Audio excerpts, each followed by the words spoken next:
इस दुनिया में कर्म को मानने वाले लोग कहते हैं भाग्य कुछ नहीं होता, और भाग्यवादी लोग कहते हैं किस्मत में जो कुछ लिखा होगा वही होकर रहेगा।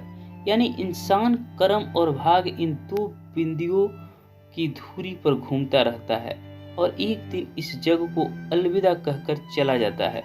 भाग्य और कर्म को अच्छे से समझने के लिए पुराणों में एक कहानी का उल्लेख मिलता है।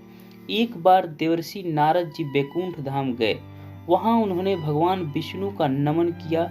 नारद जी ने श्री हरि से कहा, प्रभु, पृथ्वी पर अब आपका प्रभाव कम हो रहा है। धर्म पर चलने वाले को कोई अच्छा फल नहीं मिल रहा, जो पाप कर रहे हैं उनका भला हो रहा है।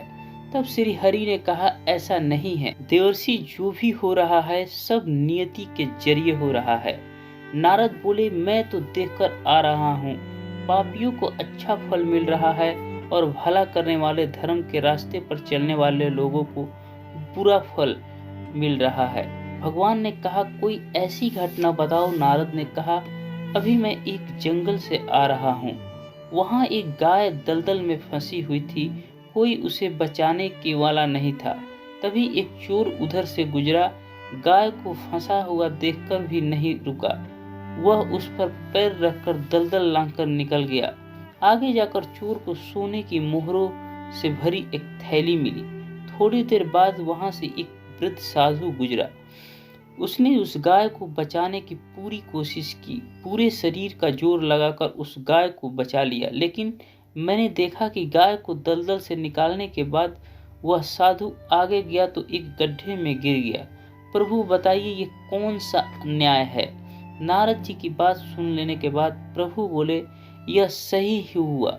जो चोर गाय पर पैर रखकर भाग गया था, उसकी किस्मत में तो एक खजाना था, लेकिन उसके इस पाप के कारण उसे केवल कुछ मोहरे ही मिली। वहीं उस साधु को गड्ढे में इसलिए गिरना पड़ा क्योंकि उसके भाग में मृत्यु लिखी थी, लेकिन गाय को बचाने के कारण उसके पुण्य बढ़ गए और उसकी मृत्यु एक छोटी सी चोट में बदल गई। इंसान के कर्म से उसका भाग्य तय होता है। इंसान को कर्म करते रहना चाहिए, क्योंकि कर्म से भाग्य बदला जा सकता है।